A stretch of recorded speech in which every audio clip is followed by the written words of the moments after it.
नमस्कार दोस्तों। भारत में करोड़ों महिलाएं आज भी खुलकर जी नहीं पा रही है। उन्हें दबाया जाता है। भारत में महिला होना आसान नहीं है। एक तरफ महिलाओं को देवी समझ करके पूजा जाता है, दूसरी तरफ वो अपने बुनियादी अधिकारों के लिए संघर्ष करती है। एक तरफ नवरात्रों में बच्चों के पैर धोकर आशीर्वाद लिया जाता है और दूसरी तरफ देश के किसी कोने के अंदर एक अजन्मी बच्चे को गर्भ में ही मार दिया जाता है। हम मूर्तियों के आगे सिर झुकाते हैं, लेकिन जीती जागती औरतों का सम्मान और इज्जत नहीं करते हैं। और भारत के अंदर आज इस वीडियो में हम पूरे विस्तार से बात करेंगे कि उनकी समस्याएं क्या है, उनकी कठिनाइयां क्या है। लड़की पैदा होते ही सिखाया जाता है कि आप हंसो कम और धीरे बोलो, लोग क्या कहेंगे।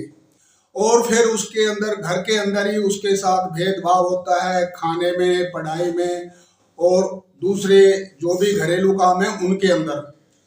तो दोस्तों, जो ही वो जो है पढ़ लिख करके और अपने शादी के बाद ससुराल जाती है, तो ससुराल के अंदर उसको पराया धन माना जाता है।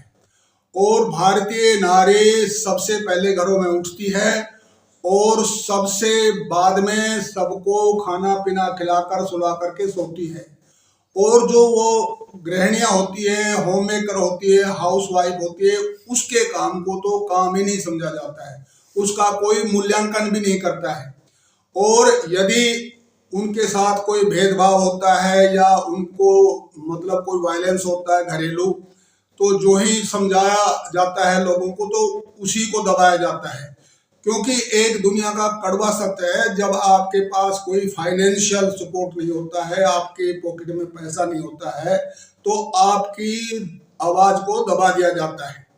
और बचपन से ही उनको ये ट्रेनिंग दी जाती है कि आप वहां पर जा करके और सारे की सारा जो है वहां जो भी लोग कहे उनको फॉलो करना है।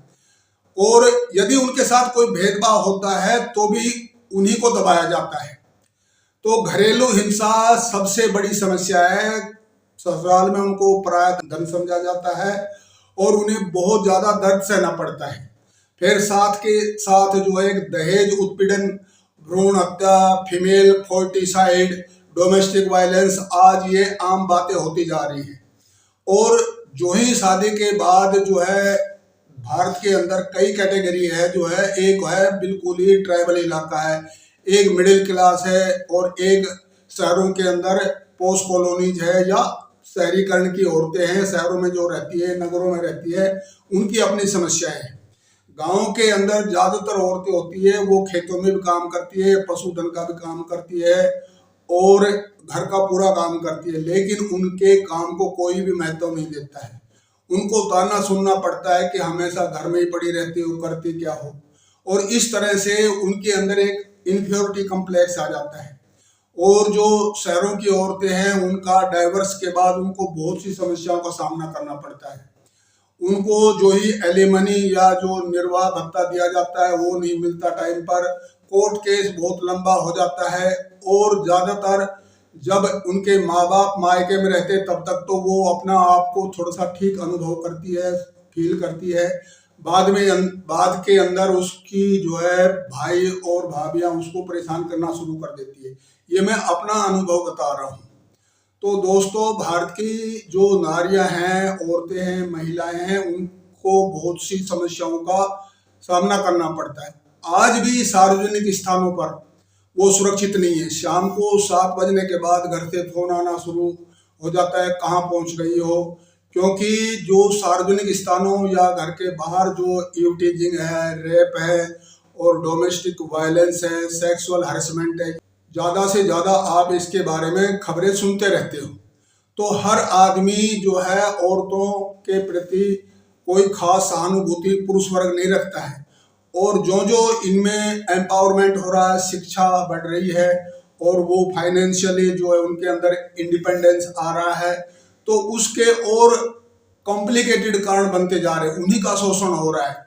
तो इस तरह से जो भारत का जो ये गृहिणी है, हाउसवाइफ का काम करती है, आजकल ज्यादातर शहरों के अंदर औरतें जो है बाहर भी काम करने लगी है, लेकिन उनके ऊपर हमेशा प्रेशर रहता है और हमेशा जो है उनको दबाया जाता है। यदि कोई भी, मैं अपना अनुभव बताता हूँ कि कोई भी जो डोमेस्टिक वायलेंस के अंदर जो मतलब एक छोटी सी पंचायत होती है, घर के रिश्तेदार आकर के वो औरत को दबाते हैं।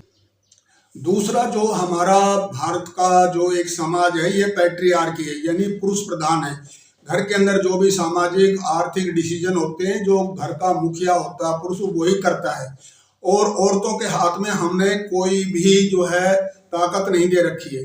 इसलिए जो है वो अपने साथ जो भेदभाव होता है उसका सामना करने में असमर्थ हो जाती है और उनको बचपन से ही उनका माइंड ऐसा बनाया जाता है, ट्रेनिंग ऐसे दी जाती है कि उनमें एक हीन भावना पैदा हो जाती है और धीरे धीरे वो हमेशा दूसरों के लिए जीतती है और वो भूल जाती है महिलाएं कि जो कि मेरा अपना भी जीवन है।